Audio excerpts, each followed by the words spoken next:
Hello students, आज हम carbon and it's compounds का लास्ट टॉपिक सोप्स और डिटर्जेंट्स के बारे में पढ़ेंगे। ठीक है, तो इसके लिए आप देखेंगे आपको सबसे पहले एक एक्टिविटी परफॉर्म कराई हुई है। तो एक्टिविटी में क्या है वो बोल रहे हैं, 2 टेस्ट ट्यूब्स लेनी है आपको, दोनों में 10-10 ml वाटर लेना है। ठीक है, सेम अमाउंट ऑफ वाटर लेना है।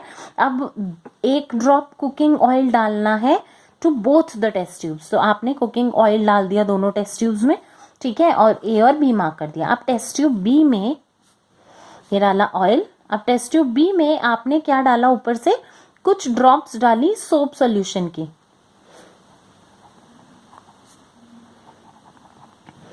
ठीक है, अब दोनों टेस्ट ट्यूब्स को बहुत ही विग्रसली शेक किया। तो अब क्वेश्चन ये आता है कि क्या आपको ऑयल और वाटर की लेयर सेपरेटली दिखेंगी। ठीक है, और अगर आप इसको थोड़ी देर के लिए अनडिस्टर्ब छोड़ देते हैं तो क्या अब ऑयल की लेयर अलग हो जाएगी। ठीक है, तो ये इस एक्टिविटी का आंसर जानने के लिए आपको एक छोटा सा कॉन्सेप्ट पता होना चाहिए, तो वो मैं आपको बता देती हूँ। अच्छा, अब ये एक्टिविटी बेसिकली क्या चीज डिमॉन्स्ट्रेट करने के लिए की गई है, to demonstrate the effect of soap in cleansing. ठीक है, हम कपड़े धोते हैं, उसमें क्लीनिंग में हम सोप का यूज करते हैं, तो क्या रीजन क्या है उस चीज का।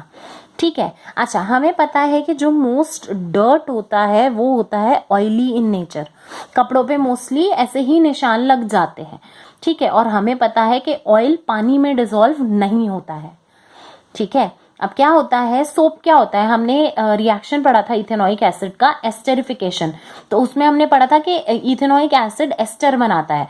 अब ये एस्टर अगर वापस से सोडियम हाइड्रोक्साइड से रिएक्ट कराया जाए तो ये क्या बनाता है, वापस से इथेनॉइक अल्कोहल बनाएगा और सोडियम या पोटेशियम सॉल्ट बनाता है लॉन्ग चेन कार्बोक्सिलिक एसिड का। तो basically soap is nothing but sodium या फिर potassium salt of long chain carboxylic acid. ठीक है, अब मैं इसको कुछ इस तरह से समझ सकती हूँ। अगर मैं इसका छोटा सा स्ट्रक्चर बनाऊं तो ये और ये लॉन्ग चेन, ये सोडियम या पोटेशियम आयन है और ये लॉन्ग चेन है किसकी, कार्बोक्सिलिक एसिड की। ठीक है, सो बेसिकली ये होता है हाइड्रोफिलिक एंड, मतलब वाटर लविंग, और ये होता है हाइड्रोफोबिक एंड, मतलब वाटर फियरिंग या वाटर हेटिंग हम कह सकते हैं। ठीक है, ये क्लियर हो गया। अब क्या होता है, जो सोप मॉलिक्यूल्स हैं वो कुछ स्ट्रक्चर्स बना लेते हैं जिन्हें कहते हैं मिसल्स। ठीक है, तो क्या होता है कि जैसे मान लीजिए ये ऑयल ड्रॉपलेट है, तो ऑयल ड्रॉपलेट में जो एक एंड है मॉलिक्यूल का वो तो होता है टुवर्ड्स ऑयल ड्रॉपलेट, और जो दूसरा एंड होता है वो होता है बाहर की तरफ, जो कि फेस कर रहा होता है वाटर को। ठीक है, सो बेसिकली ये इस तरह का कुछ स्ट्रक्चर बना लेते हैं। ये पूरा ऑयल पार्टिकल को कवर कर लेते हैं और फिर उसको जो भी हमारे गंदे कपड़े हैं उससे खींच के बाहर निकाल देते हैं। This is how a soap functions. ठीक है, सो ये बेसिकली सोडियम आयन है, ये लॉन्ग चेन है कार्बोक्सिलिक एसिड्स की। ठीक है, और ये है अंदर ऑयल, डर्ट जिसे कह सकते हैं हम। ये चीज क्लियर हो गया। तो इस पूरे स्ट्रक्चर को क्या कहते हैं, मिसल। ठीक है, अच्छा, अब जो सोप मिसल होता है ये बेसिकली डर्ट को बाहर निकाल देता है और हमारे क्लोथ्स आराम से धुल जाते हैं। ठीक, अच्छा, तो मैं एक अगर स्ट्रक्चर बना के दिखाऊं आपको कि मान लीजिए ये क्लॉथ है, ये उसके ऊपर ऑयल डर्ट लगा हुआ है। ठीक है, मैंने इसके अंदर डाला सोप। ठीक, अब सोप में एक एंड था हाइड्रोफिलिक, एक एंड था हाइड्रोफोबिक। ठीक है, तो फिलिक एंड मैंने बाहर की तरफ दिखाया, फोबिक एंड जो है वो डर्ट की तरफ आएगा। तो ये कुछ इस तरह से, ऐसे बहुत सारे होंगे, मैं अभी 2-3 ही दिखा रही हूँ। ठीक है, अब नेक्स्ट स्टेप क्या होगा, ये ग्रीस या फिर डर्ट है मेरा। अब अगर ये पार्टिकल्स जो हैं वो इस डर्ट पार्टिकल को अपनी तरफ खींचने की कोशिश करते हैं,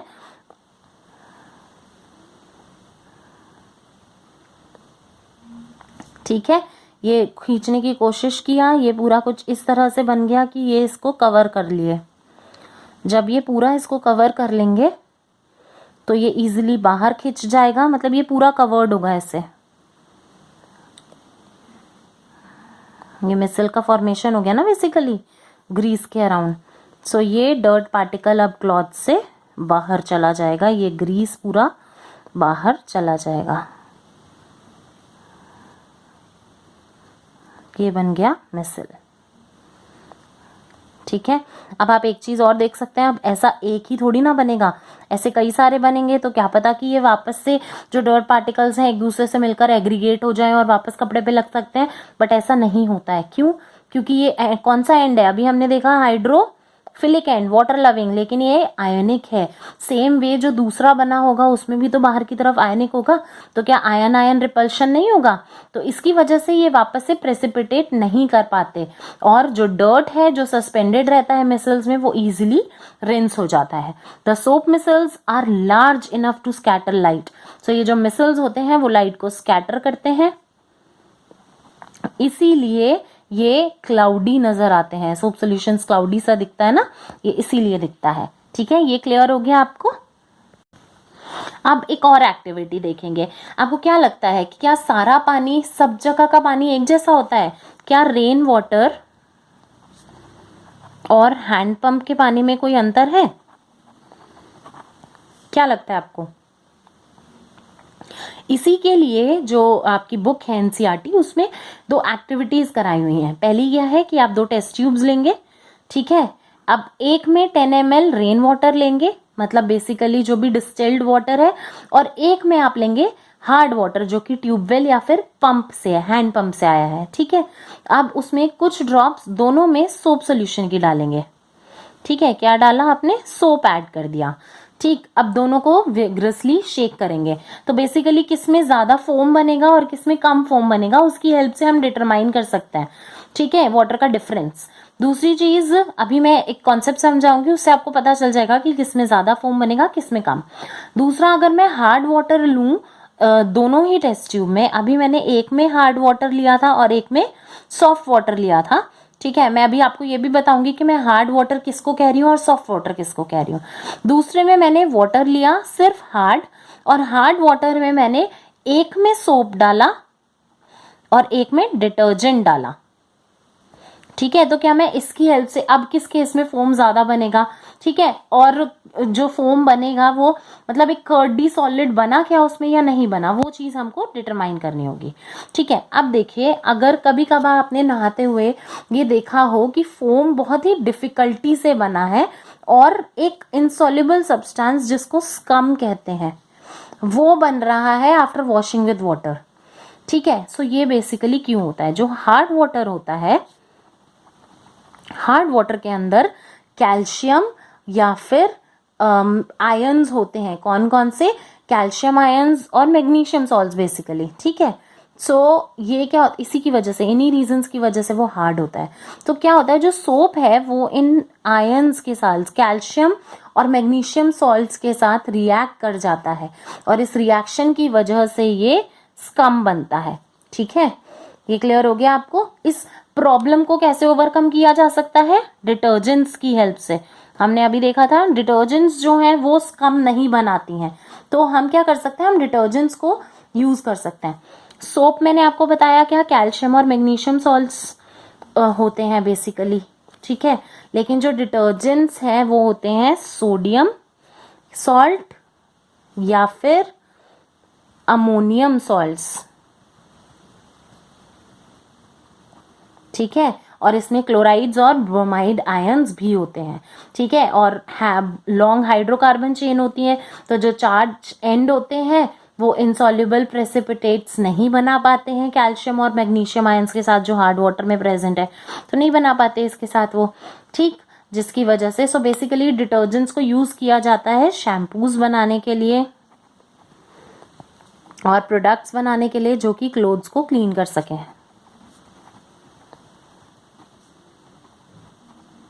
ठीक है, ये क्लियर हो गया आपको। हार्ड वाटर क्या होता है, सॉफ्ट वाटर क्या होता है, मिसल फॉर्मेशन क्या होता है, कैसे सोप जो है वो डर्ट हटाने में हेल्प करते हैं।